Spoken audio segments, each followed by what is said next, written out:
En primer lugar, agradeceros a todos que estéis hoy aquí ante este tema que es un poco tan raro o difícil, o que la gente lo mira con un poquito de inquietud, porque bueno, nosotros queremos reivindicar la metafísica, si bien hay gente que se siente un poco inquieta y dice, uy, pero si este tema es un poco como de la religión, ¿no? Algo de la mística y esto como que no iría conmigo.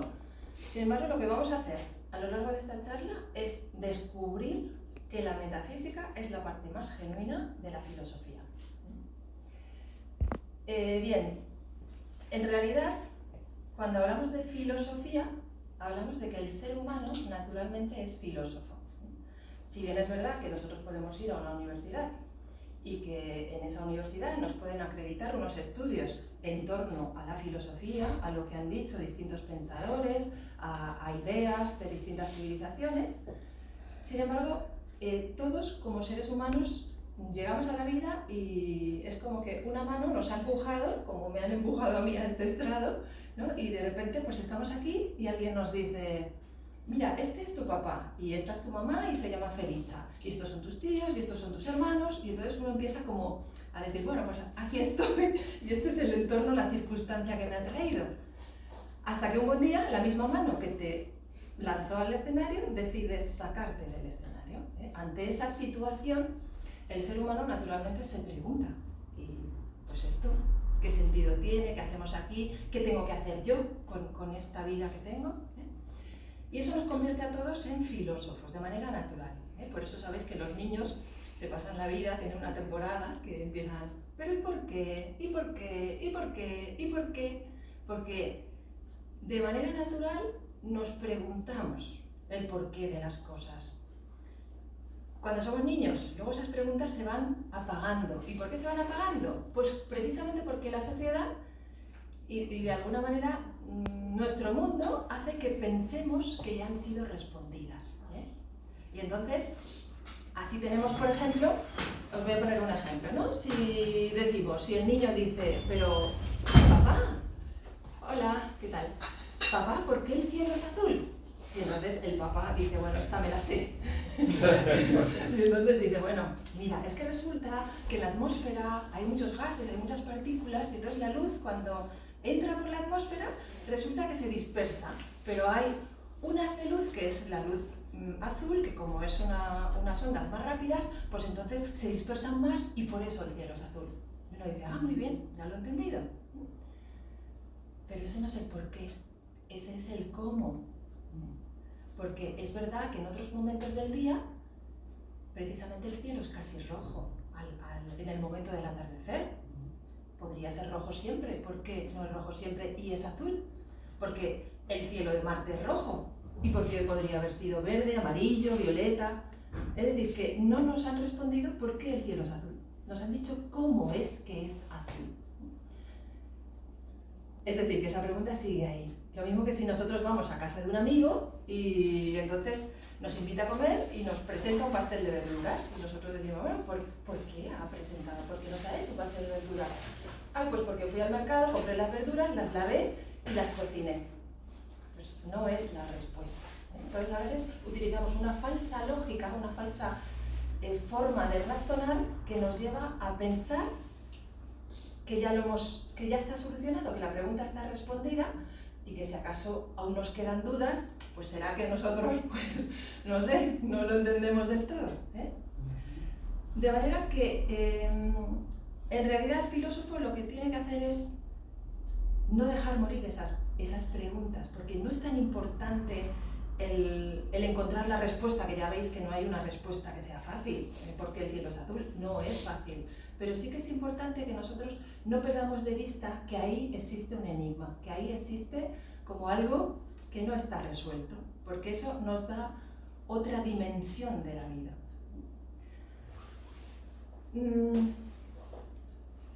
Nos vamos a preguntar qué es lo que diferencia a un ser humano de un animal. Esa puede ser una pregunta que nos hagamos.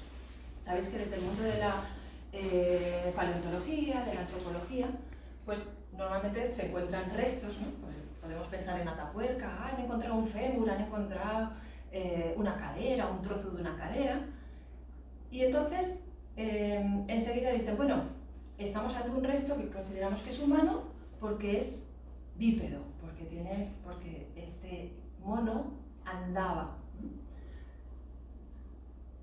Sin embargo, hay muchos animales que son bípedos. Canguros, avestruces, pingüinos, sin que eso signifique que tengan unas capacidades diferentes a otros animales, mayor inteligencia, mayor conciencia.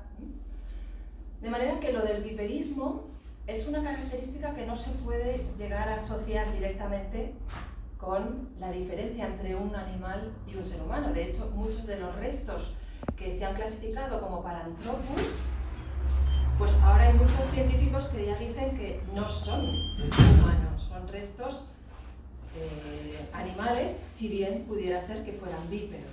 Entonces ya se empieza a establecer esa diferencia. Pero entonces, ¿qué es lo que un investigador como alguien de Atapuerca puede decir? Estamos ante un resto humano, y no hay ninguna duda para ningún investigador de ningún lugar del mundo. Es cuando ese enterramiento o ese resto cuando se ha hecho un enterramiento, cuando ha habido una intención de tratar la muerte de manera diferente, cuando se ha puesto un altar y entonces se ve que hay unas piedras y el ser humano ha rendido culto a algo desconocido, cuando ha habido una intención estética, cuando se ha enterrado a un muerto y se le ha puesto una corona de flores, porque todo eso muestra un grado de abstracción, muestra algo que no tienen los animales, que es una conciencia diferente, un grado de entender el misterio, algo que no podemos explicar. Entonces, esa capacidad de abstracción es la que nos hace puramente humanos, en el verdadero sentido de la palabra. Y bueno, ya con esta pequeña introducción vamos a entrar al tema. El tema es la metafísica. Y entonces, la metafísica tiene algo curioso respecto a su origen, a de dónde viene ese término de metafísica. Y ese término procede de la corriente de filosofía aristotélica. Porque sabéis que Aristóteles fue un gran filósofo que escribió muchísimo y habló de todo lo que se puede hablar en el mundo físico, en el mundo astronómico, de todo. Pasado un tiempo de la existencia de Aristóteles, hubo un director de la escuela aristotélica que recopiló todos los escritos que andaban sueltos de Aristóteles. Y entonces hizo, como había escrito tantas cosas, pues entonces empezó a hacer como agrupar por temas. Entonces, a ver, todos los temas que se dedican a la meteorología en un libro sobre la meteorología. Todos los temas que se dedican al estudio de los animales, a la locomoción de los animales, a la reproducción de los animales, a las partes de los animales, pues cada uno con cada cuerpo de temas, o sea, juntos, ¿no? Y entonces llegó a una serie de escritos de Aristóteles que hablaban sobre filosofía primera, sobre las causas ultérrimas del ser. Y entonces este Andrónico de Rodas dijo, ¿y esto dónde lo coloco? Y entonces juntó todos esos escritos que eran un poquito, que no sabía dónde meterlos, y entonces, como él iba clasificándolos, pues los puso detrás de los libros de Aristóteles que hablaban sobre física. Metafísica, detrás de los de física, gracias a que no los puso detrás de los de las partes de los animales, porque entonces tendríamos una palabra que significa metata animales parte o algo así, para hablar de algo que es tan abstracto, ¿no? Para Aristóteles y para el mundo clásico, cuando hablaban de física, estaban hablando de la naturaleza, todos los fenómenos físicos de la naturaleza. Pero este Andrónico de Rodas debió tener un poco de intuición, porque es verdad que de lo que habla Aristóteles es de lo que está más allá de lo físico, de lo material. Y ese nombre, que ha sido casual, pues sí que en nuestro idioma refleja esa adscripción a algo que está más allá de lo físico. Y por eso, en realidad, la metafísica, que es una parte fundamental de los estudios de filosofía en la universidad, lo que trata es del estudio de la realidad. Entonces, cuando nosotros vemos qué es la metafísica es el estudio de lo real. Lo real es lo que está más allá de las apariencias, ¿no? Entonces es lo que está más allá de lo que vemos. Eso sería lo real. Por eso digo que Aristóteles o Andrónico de Rodas tuvo como una intuición de hablar de aquello que está más allá de lo físico, ¿no? Aunque fue algo casual y lo colocó detrás de esos otros libros.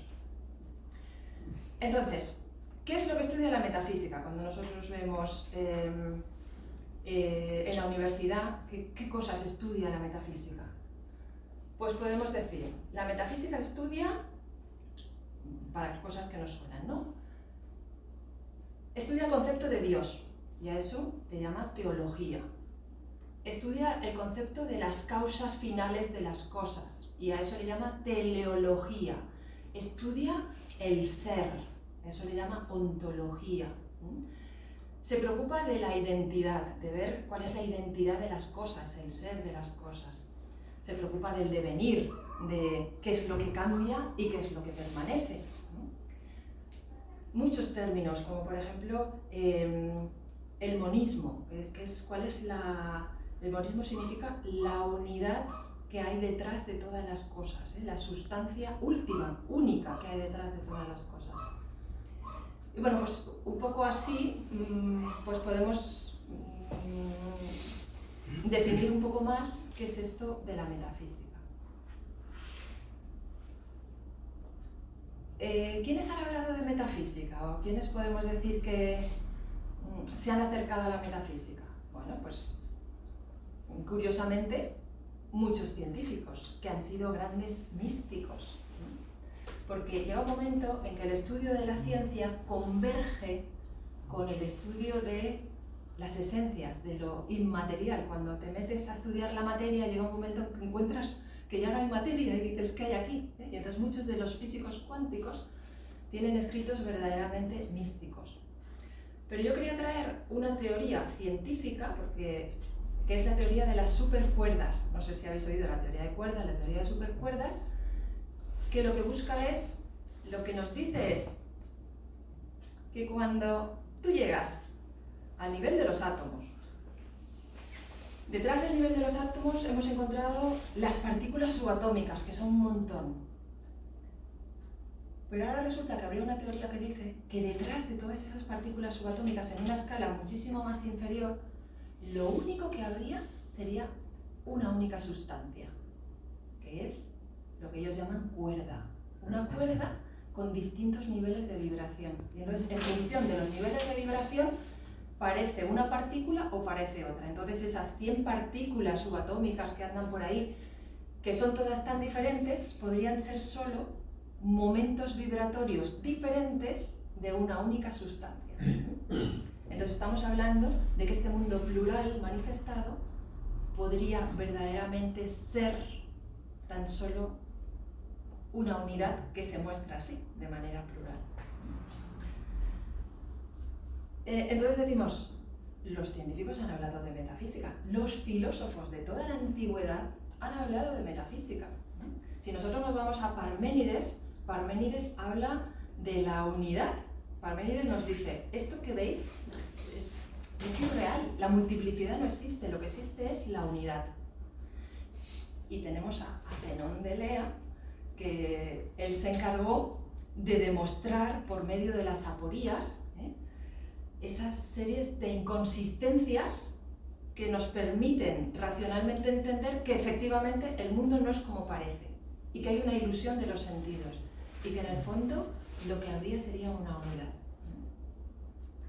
Nos podemos ir a Heráclito. ¿Os acordáis de Heráclito? Todo se mueve, todo pasa, nada. Bueno, pues Heráclito hablaba del devenir, pero decía, está el logos, porque hay cosas que cambian, pero hay cosas que nunca cambian. Entonces tendríamos como esa doble vertiente. Y eso mismo va a decir Platón cuando nos va a exponer su teoría de los dos mundos. el mundo sensible, el mundo de lo que nosotros podemos ver, tocar y sentir, y el mundo de lo inteligible, de las ideas, de los grandes arquetipos, de lo mental, espiritual, de aquello que está más allá. Y además tenemos a los eclécticos, a los neoplatónicos, que nos van a hablar, ellos se consideraban a sí mismos teodidactas, aprendices de la sabiduría divina, es decir, de la metafísica. Yo quiero traer aquí a una personaje que fue una gran filósofa del siglo XIX, que es Madame Blavatsky, que ella fundó una sociedad que se llamó la Sociedad Teosófica. Teosofía, conocimiento divino, conocimiento de Dios, metafísica. Ella nos habló de metafísica, rescató de nuevo para Occidente todo lo que es la metafísica. Y su nombre lo puso en honor a esos filósofos eclécticos de Alejandría que se llamaban a sí mismos teósofos. Entonces es en honor a esos filósofos y recordando la importancia que dieron a ese conocimiento del ser, a ese conocimiento de la realidad. Entonces, ¿esto es algo solo de Occidente? ¿Estamos hablando de los filósofos occidentales? ¿O también el mundo oriental nos ha hablado de ese ser y de ese mundo ilusorio, de apariencias? Bueno, pues tenemos que en Oriente hay un concepto muy interesante que es la idea de Maya. No sé si os suena la palabra, el concepto Maya, que es una diosa, la diosa Maya, que es la diosa de la ilusión. Todo es ilusorio, todo lo que nosotros vemos es ilusorio. Precisamente Maya significa María, Maya. Igual que la Virgen María, la diosa Maya es una diosa importante dentro del hinduismo, igual que la diosa Isis es una diosa importante dentro de Egipto. De hecho, hablando de Blavatsky, podemos decir que ella escribió un libro que se llamó Isis sin velo, que era como el decir, voy a intentar descorrer un poco el velo de Isis, de Maya, de la ilusión. Voy a acercaros a lo que hay detrás de eso que vemos que es ilusorio. Curiosamente, las etimologías también nos dicen cosas. Fijaros que la palabra madre es mater. Mater es materia. Entonces la diosa Maya, la Virgen María, la diosa Isis, representan la materia frente al otro principio del universo que sería el espíritu. Lo material y lo espiritual, lo aparente y lo que está detrás de esas apariencias, es de lo que nos habla la metafísica. Pero esta dualidad primigenia en realidad no es tal, sino que serían como dos estados de una única cosa. Vuelvo a traer el mundo de la ciencia y podemos hablar de David Bohm, que es un científico que habla del orden implicado, y él pone un ejemplo muy interesante. Dice, si nosotros tuviésemos un pez en una pecera cuadrangular y hubiese dos cámaras, una enfocando el frente y otra enfocando el lateral, que diesen a dos televisores, la gente podría pensar que está ante dos peces distintos, porque a uno lo está viendo de frente y al otro lo está viendo de lateral. Sin embargo, es un único ser, pero que se ve de dos formas diferentes.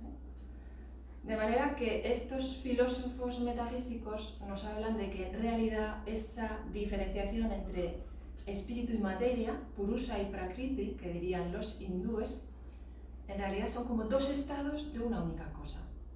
Podemos hablar de que todo es materia y también de que todo es espíritu.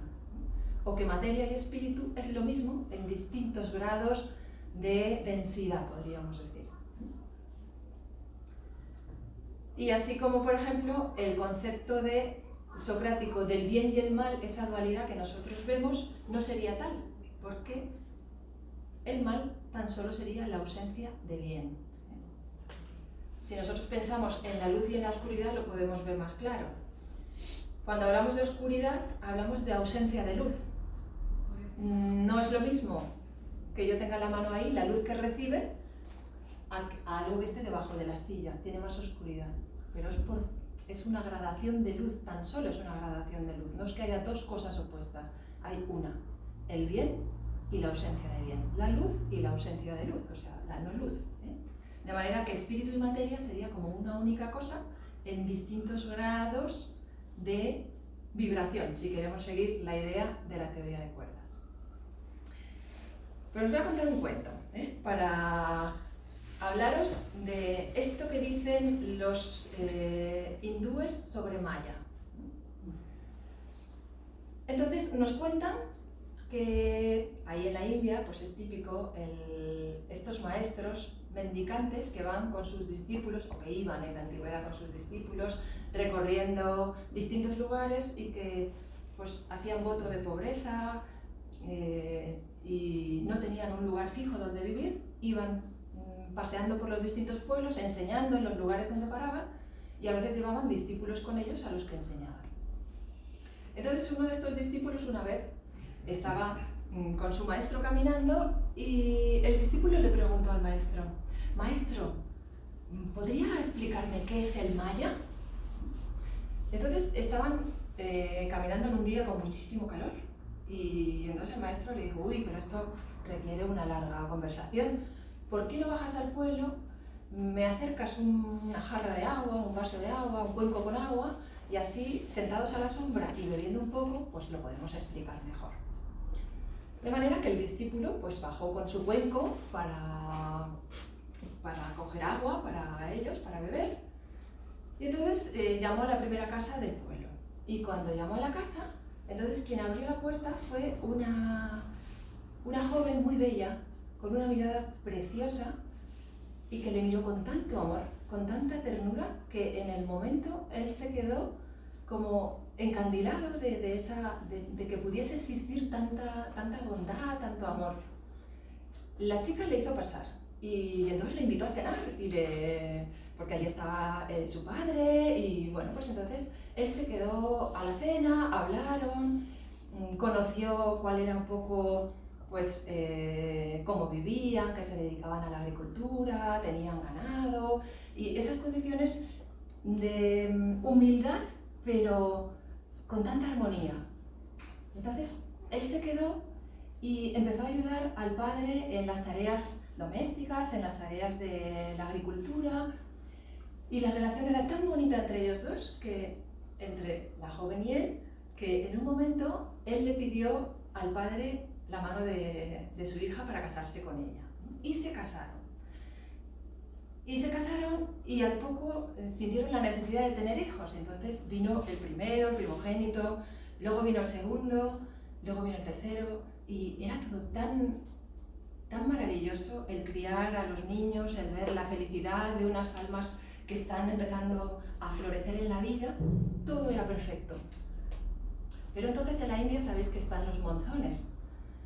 Y entonces ocurrió que hubo una gran tormenta del monzón, y de repente, pues en una noche, como su casa era tan humilde, pues todos esos vendavales, esa lluvia intensa que estaba cayendo, pues hicieron que la casa, vamos, se la llevó prácticamente la riada de por medio. Y tuvieron que salir de noche a oscuras con la lluvia torrencial que estaba cayendo, tuvieron que, pues, coger al padre anciano, a la mujer, llevar al niño en brazos, a otro a los hombros, a otro en la mano, e intentar evitar toda esa gran inundación que les estaba sobreviniendo, ¿no? Con el agua hasta el cuello.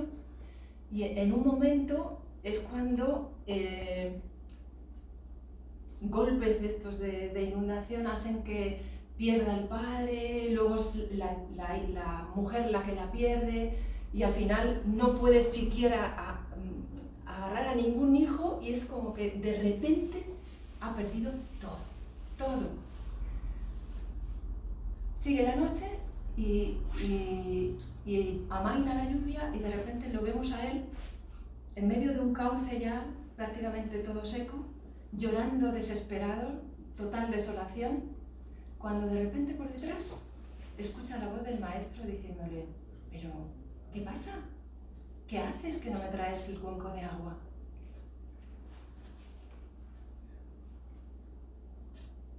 Y él se da la vuelta y entonces se da cuenta de que eso fue todo un maya, una ilusión, una alucinación, una gran enseñanza, porque muchas veces nosotros vamos detrás de todos los acontecimientos que nos están sucediendo en la vida y olvidamos a ese discípulo que iba sencillamente por agua. Hemos sido atrapados por todas ese cúmulo de circunstancias, de cuestiones emocionales, mentales, y era una ilusión. A veces vamos por la vida y estamos persiguiendo ilusiones, hasta que algo en la vida, un golpe, nos hace volver a replantearlo todo y nos damos cuenta de que hemos perseguido pompas de jabón, castillos en el aire.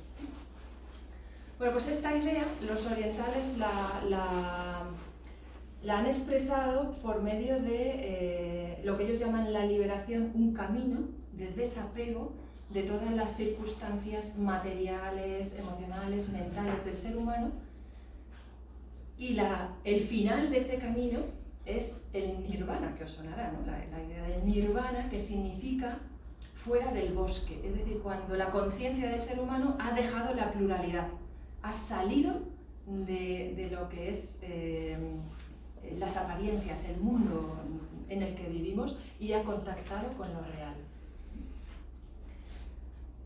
Bueno, tenía una frase para leer, pero ya si acaso después al final os la leo. Bueno, esto que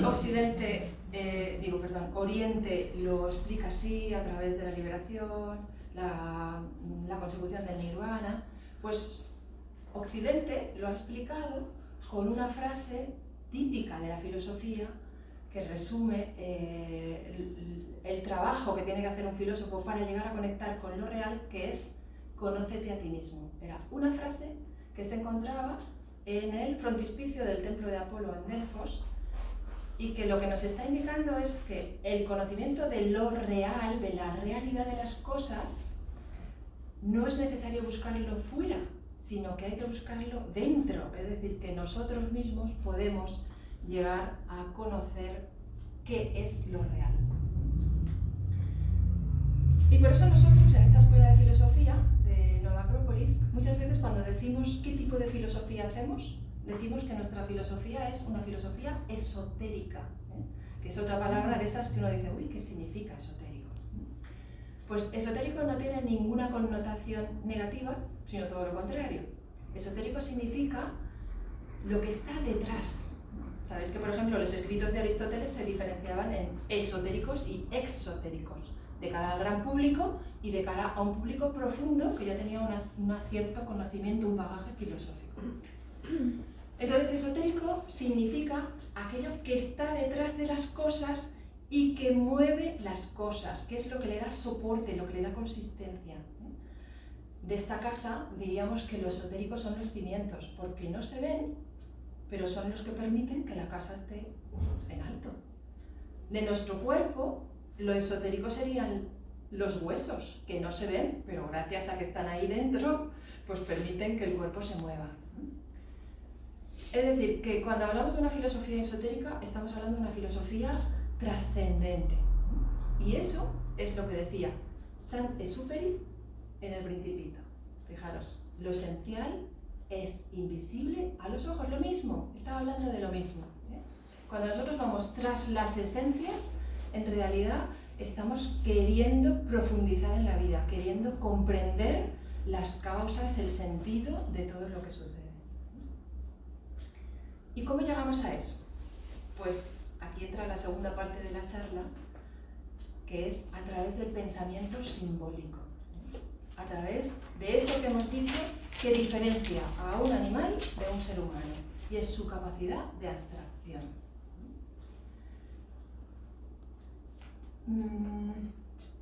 Entonces, para ganar profundidad en nuestra vida, podemos hacer algunas cosas. Entre esas, pues, atrevernos a acercarnos al pensamiento abstracto. Al pensamiento abstracto que por algo sería que Pitágoras y Platón en su academia o en su escuela decían: no entre aquí quien no sepa matemáticas o quien no sepa geometría, porque el lenguaje matemático es una forma de pensamiento abstracto. Nos ayuda a conectar con símbolos, porque son símbolos que permiten un entendimiento de las leyes de la naturaleza. Esos símbolos, eso es pensamiento abstracto. Entonces, esa sería una de las formas. ¿Cuál es otra forma de acercarse en profundidad a lo simbólico? Pues algo de lo que hemos hablado. Cuando hablamos de lo real, cuando hablamos de las esencias, estamos hablando de la unidad que subyace a todo lo que vemos diferente. Entonces, cuando el pensamiento del ser humano consigue acercarse a la unidad, se está haciendo profundo, se está haciendo simbólico. Es decir, el saber reconocer las relaciones que existen entre cosas que son diferentes. El saber que detrás hay como hilos que están uniendo todo y que lo aparentemente diferente no es tal. Ese pensamiento inteligente permite verdaderamente esa capacidad simbólica. Fijaros que cuando hablamos de las religiones, cuando hablamos de la palabra religión, ¿qué significa la palabra religión? Religare, reunir, unir a las cosas entre sí, unir al ser humano consigo mismo, unir al ser humano con la naturaleza, unir al ser humano con lo divino, con lo espiritual, con el logos, como lo queráis llamar, con el absoluto, con el enigma. Es decir, que detrás de las religiones está la misma, detrás de la palabra religión está lo mismo, llegar a lo trascendente. Y de ahí que otra palabra religiosa, en este caso oriental, como es el yoga, yoga significa lo mismo, significa unión. Bien, entonces decimos que el contacto con la metafísica necesitamos desarrollar un lenguaje simbólico. ¿Qué es un símbolo? Pues si nos vamos a la etimología de la palabra símbolo, símbolo significa como unir dos cosas, o como conseguir unir, es difícil un poco de explicar, ¿no? Pero como conseguir unir dos cosas. Y eso que se une en un símbolo es lo subjetivo con lo objetivo, es decir, lo que somos esencialmente con las apariencias que hay. Esa sería realmente la capacidad que tiene el símbolo. Se dice, Heródoto cuenta una anécdota y habla de símbolos. ¿Sabéis esos corazones que están partidos y que un enamorado se lleva una parte y el otro enamorado se lleva la otra, ¿no? Y entonces luego se ponen juntos. Pues el símbolo sería es cuando las dos cosas se ponen juntas. Y en Egipto eso se expresaba por medio de dos manos que se ponían juntas. Y entonces ese símbolo, ese unir, resulta que cuando las manos se ponen juntas dejan un hueco en donde hay un contenido. Entonces, para que haya un símbolo, tiene que haber un concepto, una idea que está englobando ese símbolo. Si no, no está el símbolo. Por eso nosotros hoy vivimos en un momento histórico en donde lo que hay son signos, no tanto símbolos, y vamos a hacer esa distinción. Porque el signo es una convención, es decir, si ahora sacamos un billete, el dinero no es un símbolo, es un signo, es una convención que hemos acordado y que significa que, bueno, este papel vale tanto. Y como yo acuerdo esto y tú acuerdas esto y tú acuerdas lo mismo, pues entonces este papel tiene este valor. Un logotipo, la marca Coca-Cola, pues cuando vemos el logotipo ya sabemos que eso significa tal cosa, pero ahí no hay un concepto, no hay una idea grande que está englobado en esa imagen. Hay solo una equivalencia concreta, no hay nada abstracto, no hay nada grande, complejo que se esconde detrás. Para que sea un símbolo tiene que englobar una idea que no es material, no es concreta. Y que no cambia. Y también que no cambia, por eso lo real está muy asociado con lo duradero, con lo eterno. Y estamos en un mundo que precisamente huye de todo lo que sea real o duradero o simbólico. Fijaros que lo que más llama la atención en nuestra sociedad y lo que se ha puesto de moda son los memes. ¿Sabéis lo que es los memes? El TikTok, ¿qué hace TikTok? Cualquier cosa absurda, o sea, es la superficialidad más absoluta. Es como decir y hacer profesión de que yo de cosas profundas no quiero saber nada. Yo lo que quiero es todo distracción, quiero huir, en realidad es un tabú, no quiero nada profundo en mi vida y lo digo claramente y entonces me paso la vida viendo cosas de jajaja, distraerme. Y fijaros que los tatuajes que podrían ser y que han sido históricamente simbólicos, un lenguaje simbólico, se ha convertido en una falta de profundidad, porque uno se tatúa una tirita, un cucurucho de helado, una silla, cualquier cosa, unos esquís. ¿Y qué significan? Nada. Estoy diciendo que no quiero simbolizar nada con eso, es como quiero decir que no quiero un pensamiento abstracto en mi vida, que no quiero profundidad, que no quiero nada que simbolice nada profundo. Es triste, pero es así. Y esa es, de alguna manera, la vida que tenemos. Cuando hablamos de pensamiento simbólico, el primer pensamiento simbólico, o la primera expresión del pensamiento simbólico, es el lenguaje. Y fijaros lo que ocurre cuando vamos a un país extranjero, de esos en donde no conocemos la lengua y ellos no conocen la nuestra. ¿Qué es lo que ocurre? Pues que solo podemos hablar de lo concreto. Podemos decir, ¿y esa barra de pan cuánto vale? Y poco más. No podemos, o sea, podemos hablar con alguien que no nos entiende sobre justicia, sobre libertad. ¿Podemos hablar de algo? Nada. Entonces, todo nuestro lenguaje de señas, que nos permite sobrevivir en un país extranjero, es concreto, no es simbólico. Hemos perdido ese simbolismo cuando somos incapaces de expresar palabras que tienen un contenido profundo. Nosotros hoy decimos, aprenda inglés en 1000 palabras y nos parece que es fantástico. En realidad solo usamos 300. Pero esa es la decadencia del lenguaje, porque hay muchas palabras que han entrado en desuso y que no sabemos qué quieren decir, porque no las estamos utilizando y precisamente son aquellas que tienen un trasfondo más profundo. Podríamos hablar de qué significa la palabra sagrada, la podemos definir, qué significa dignidad, qué significa honor, qué significa gloria, qué significa inmarcesible, qué significa inefable, qué significa trascendencia. ¿Podemos? Pero son cosas que dices, no sé muy bien cómo explicarlo, porque son estados internos que o vivimos poco o transmitimos poco. No estamos acostumbrados a hablar, por eso de que la sociedad no nos hace un hueco para hablar de estas cosas, no estamos acostumbrados a hablar así.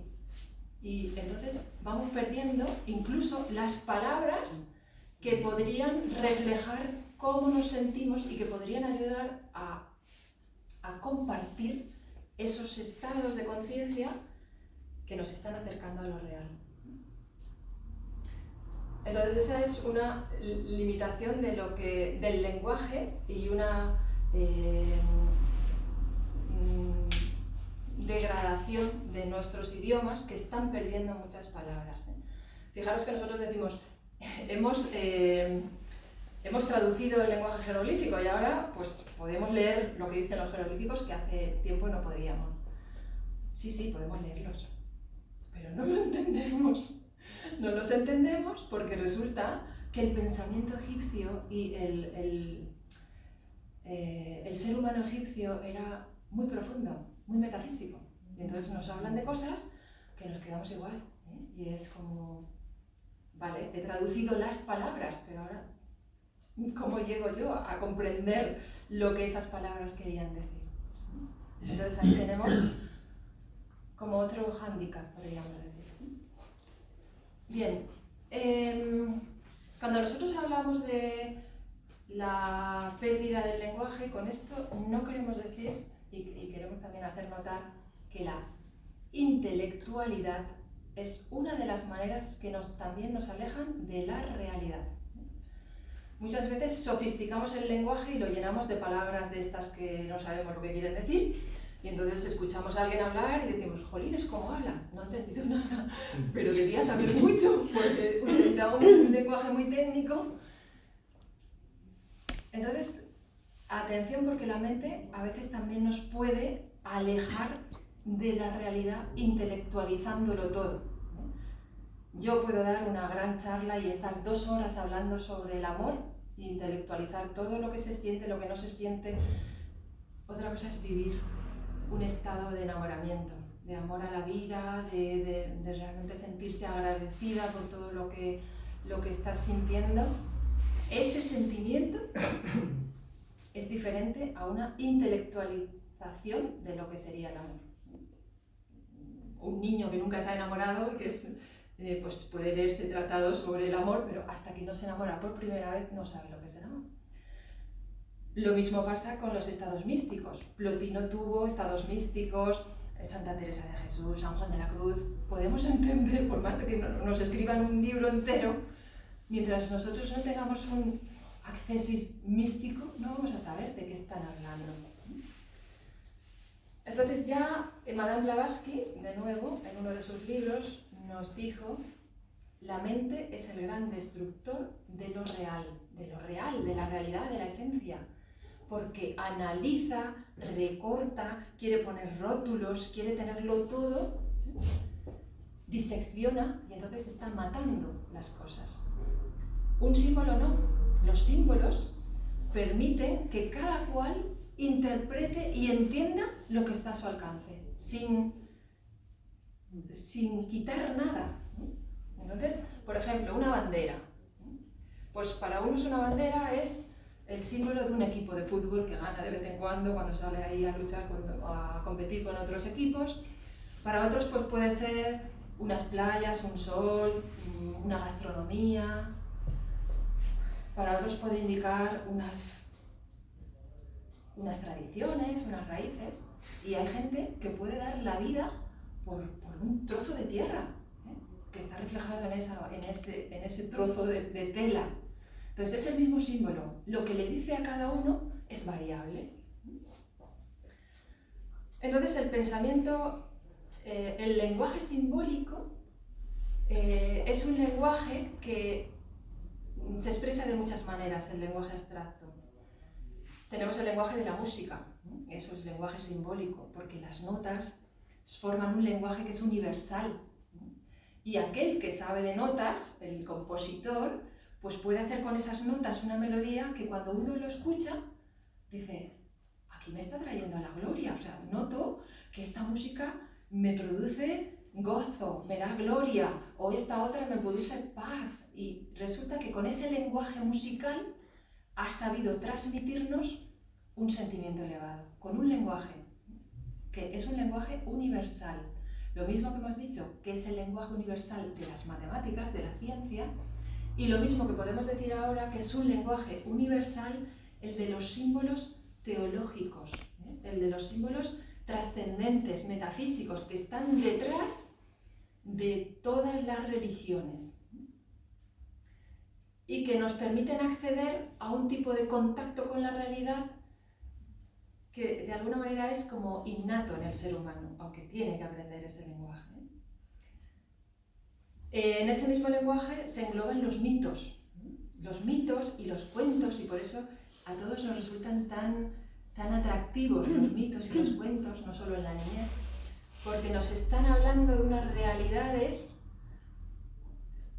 que son intuitivas, que se entienden no solo por la razón, sino que se entienden a otros niveles. Por tanto decimos que los símbolos son universales y cuando nosotros estudiamos los símbolos en distintos lugares nos damos cuenta de que han utilizado el mismo símbolo para hablar de la misma cosa, lo cual es sorprendente. Así tenemos símbolos, por ejemplo, el águila.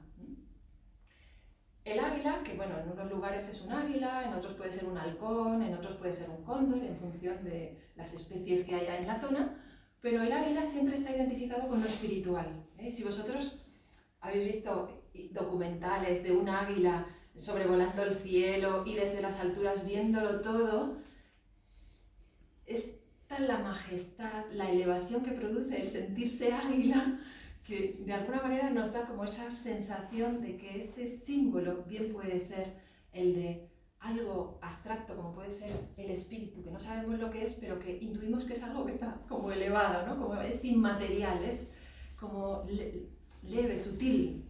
Entonces es un símbolo que lo asociamos. Hablamos del fuego. El fuego es otro símbolo que se ha utilizado en todas las civilizaciones y se ha asociado con el conocimiento. ¿Por qué? Porque cuando todo está a oscuras y enciendes una luz, aportas claridad. Puedes conocer lo que hay a tu alrededor. Es un símbolo claro de lo que es el conocimiento. Podemos hablar del hacha o la espada o el martillo del dios Thor entre los escandinavos. Es un símbolo de voluntad porque es como algo que nos permite abrirnos paso. Entonces, símbolos geométricos, como puede ser el círculo, que un círculo lo que está indicando es algo que no tiene principio ni fin, es la eternidad, pero también nos está hablando de que todo es cíclico, que todo vuelve a empezar, que hoy es invierno, luego será primavera, verano, otoño, volverá al invierno. Entonces son símbolos que se han utilizado en todas las civilizaciones. La cruz, miles de tipos de cruces, que representan los 4 elementos, las 4 dimensiones de este espacio. O algo también que es otro símbolo universal, por no poner muchos, el de el héroe venciendo al dragón, Teseo venciendo al minotauro, Hércules venciendo al león, San Jorge venciendo al dragón. Distintas culturas, como Gilgamesh venciendo a un baba, siempre hablan de lo mismo, de cómo ese ser humano vence su parte animal, su parte más instintiva. Son símbolos que están como en el arquetipo colectivo y que es un lenguaje que nos pone en contacto con ese mundo que deja de ser profano y se convierte en un mundo sagrado, podríamos decir.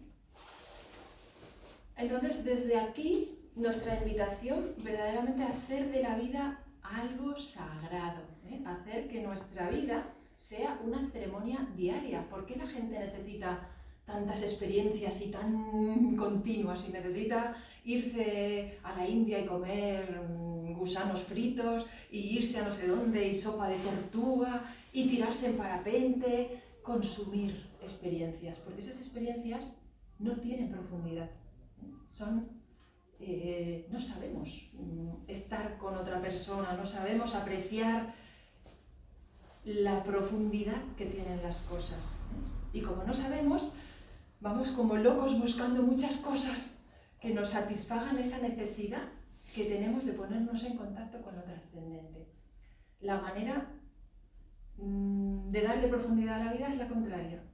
Hacer de cada momento una ceremonia, hacer de cada momento un momento mágico, especial, diferente. Y entonces, si podemos vivir así, estamos dándole profundidad y contenido a nuestra vida. Otra historia, Rómulo y Remo. ¿Os acordáis de Rómulo y Remo? ¿Qué hicieron? Establecieron el perímetro de la ciudad y dijeron: esto es sagrado. Aquí dentro, esto es sagrado.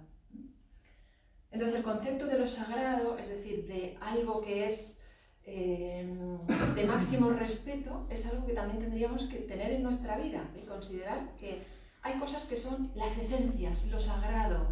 Y si vivimos así, pues no vivimos un mundo profano donde todo da lo mismo, sino que le estamos poniendo empaque a la vida, la estamos llenando de contenido.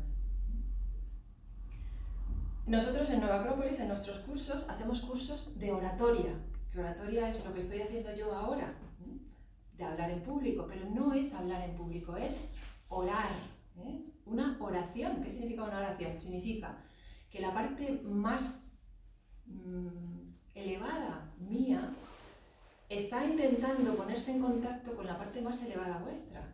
Es decir, es como querer romper los velos de la ilusión, y si pudiéramos acercar los corazones y acercar todo, o sea, que todo esto que es tan ilusorio, si pudiéramos vernos como somos y hablarnos en esencia como somos. Pues eso es lo que trata de hacer la oratoria. Y bueno, para acabar un poco esta charla, me gustaría acabar con una letanía, con una frase, una oración sacada de los Upanishads, que son unos libros sagrados del hinduismo, para que nos sirvan también como de inspiración. Y dice: de las tinieblas, condúceme a la luz; de la muerte, condúceme a la inmortalidad; de lo irreal, condúceme a lo real. Gracias.